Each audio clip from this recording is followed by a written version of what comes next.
that series lead as we take a look here at the finals odds. They both have the same odds, actually, to win the NBA championship. That's according to Caesars, but they're all far behind the Warriors. Golden State, of course, is up 3-0 on the Mavericks. With more on the Western Conference Finals, we send it out to Malika and the NBA Countdown crew. Thanks so much, Elle. So we are in Boston ahead of Game 4, but you said it. Let's get over to the Western Conference Series. I am with Stephen A. Smith, Jalen Rose, and Mike Wilbon. So we all know Steph Curry, when he's cooking, the Warriors, they cannot be stopped. But my question to you all, starting with you, Stephen A., is outside of Steph, who is the most important Warrior to close this out? For me, it's always Klay Thompson. Klay Thompson is one of the greatest shooters, as far as I'm concerned, top 3 shooters in the history of basketball. And when this dude explodes, it galvanizes everybody in a way only Steph Curry can galvanize them. I've seen Jordan Poole go off and not galvanize the folks the way Klay Thompson does. I've seen others go off, even Wiggins with the game he had last night, albeit on the road. But Klay is the one guy that has the ability to galvanize the troops and excite everyone and elevate everyone's play because of his excellence close to the way that Steph Curry does for that particular team. If Klay Thompson gets going, when he gets going, he doesn't just produce, he explodes. There's a difference, and that's why he's my guy. Michael Wilbon. Draymond Green. It's the defense, which is obvious. It's the screen setting. It's the playmaking. I mean, he's got his fingerprints on every aspect of what it is they do. And Klay silently can galvanize. Stephen A. is very right about that. Draymond's going to get vocal. I mean, we know that. But if you notice the way the teammates respond to it, somebody will ask in a press conference setting after the game, Steph Curry or Steve Kerr, they're not upset with him getting one technical or him jumping on somebody or him making his point. Draymond is going to demand, and I think the one great thing, the thread that runs through any great team, whether that team's in Boston or Chicago or San Antonio or Detroit over the years, is somebody has to make demands. And that person on the court, in the locker room, on the off day, no matter what the situation is Draymond Green. And I think that can't be quantified, so people tend to overlook it, but he has that impact. So when you're so very dominant, you up 3-0, it's only right that we all take a different player. So in this case, by the way, I could take Steve Kerr, who's not playing. He's been terrific. Very true. But I'll take Andrew Wiggins because as the Splash Brothers return, as Draymond Green gets back in the lineup, what people forget is Andrew Wiggins was the one starting in this year's All-Star game. And after the All-Star game, he was terrible, Malika. Like the couple of months right after the All-Star game, it was almost like he should not have been an All-Star. His confidence was shot. He was missing free throws. He couldn't make threes, all of that. Now, this is a new player for them. This is Maple Jordan.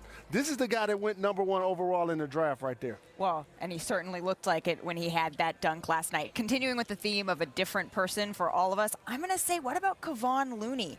When he is the primary defender, 30%, that's what the Mavs are shooting against him. Not to mention in the last closeout game, he had 22 rebounds. If they can get that version of Kevon Looney, it might be lights out for the Mavs. Only big. I get what y'all are saying. Here's my retort. Who outside of Luka, particularly on the interior, do you have to concern yourself with the Dallas Mavericks? Fair. That's really the problem. Come to me when he's going against Boston and Miami. Might be a different conversation. So maybe Game 6 Klay can Maybe become so. Game 4 Klay. But tonight, Game 4, Boston and Miami. Victor Oladipo, he is going to have his hands full. He proved his defensive prowess in Game 3. Can he keep it up in this pivotal Game 4? We will see that in mere hours. Elle Duncan, back to you. Thanks, Malika. Also from Boston just minutes ago, Celtics head coach Ime Udoka giving an injury update. Ime, injury updates, Smart, Rob? Both getting tested in the next 15 minutes, and we'll know after that. So still nothing? Still questionable, yes.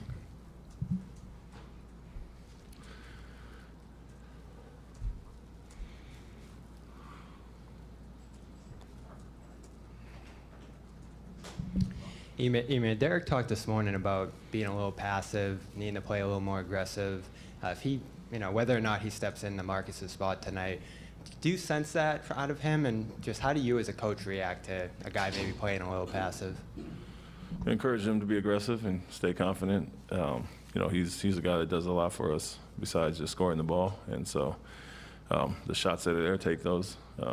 A lot of times, if your shot is not falling, you tend to drive into the crowd a little bit, and you still got your mid-range and your floater and the things that he does well. But as I said, throughout the series or throughout the playoffs, and since we got him here, it's not just dependent on him scoring. Obviously, defensively, he does what he does for us, keeps us versatile, and then offensively, getting into the lane, one of our best .5 guys, moves the ball and creates shots for others. So doesn't always get the stats at times, can make the hockey assist, and it's not just relying on him scoring, but we do want him to be aggressive, especially when teams are going to load up off the other two. So again, you just heard Ime say that in terms of Marcus Smart and Robert Williams, they're being tested right now. They should have an answer on their availability in about 15 minutes. We will bring that to you here. They certainly could use them. The good news for the Celtics, they're the Big Sean Celtics. They take an L, and the next night, they bounce back. 4-0 following a loss this postseason, winning those games by an average of 17.3 points per game. So they are winning huge in those follow-up to an L. I wonder if that's going to inform our daily wager crew with Pick 6. I'm gonna try to make you some money, okay? The slot machine. Do people play those still? Is that a thing that you get fancy new graphics? That's how you know it's successful. We're taking the Celtics to cover as 7-point favorites in Game 4 tonight. Boston's won 11 of its past 12 games immediately following a loss, and as I mentioned, 4-0 this postseason in that situation. Next, they think you should take the under for Heat Celtics tonight, given the injuries. Tyler Hero's out. There are question marks. Jefferson, your best players, they have to set the tone and have one of those games. Dallas's aggressiveness is really impressive tonight. Luka Magic on full display here. Steph Curry once again going into his bag. A good game 3, and we've got it. The third quarter again. The difference for the Warriors. That's all she wrote. One win away from the NBA Finals. While the Warriors 1 win away from returning to the finals for the 6th time in 8 seasons. The first time since 2019 after seizing that 3-0 series lead over the Mavericks on Sunday.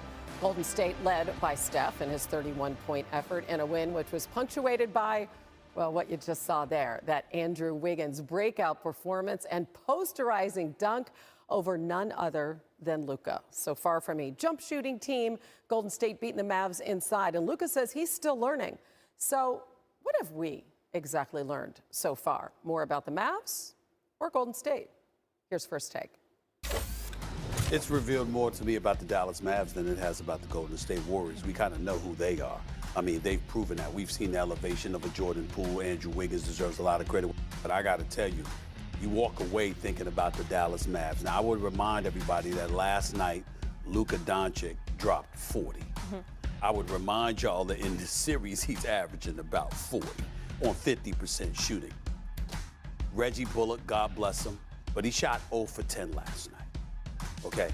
And then you look at a guy like Max Kleber, he shot 0 for 5. Ladies and gentlemen, that's 0 for 15. 0 points on 0 for 15 shooting. What the hell is Luka Doncic supposed to do when your supporting cast shows up and virtually gives you nothing? When they don't show up, it's very, very glaring. And I think that's what we've seen in this series, and specifically last night, which is why the Warriors have their broomsticks ready to come out, and they're about to sweep the Dallas Mavericks. This is the version of the Warriors that I think we all expected. Going into this series, we thought they were the better team. They've shown that they're the better team. Right now, the Warriors are averaging 50 points a game in the paint. On far too many occasions, we see people jacking up threes. These guys will take it to the basket. The Warriors will attack on the interior. They'll get to the hole, whether it's a Steph, who's gotten to the hole now more than I've ever seen him before. We know Jordan Poole can attack the basket. Even a Klay Thompson coming back from the 2-year layoff, he's attacked the basket. And so you see the level of aggression that they have because you don't have anybody formidable waiting for you on the interior for the Dallas Mavericks. Here's how I look at this going forward. When they get to the finals, and they will, I think, beat the Mavericks, you're talking about 2 teams in the Eastern Conference who don't really have to double. Whoever wins the East, this final is going to be really interesting. This series against Dallas is no indication of what's coming. And the Warriors, they've won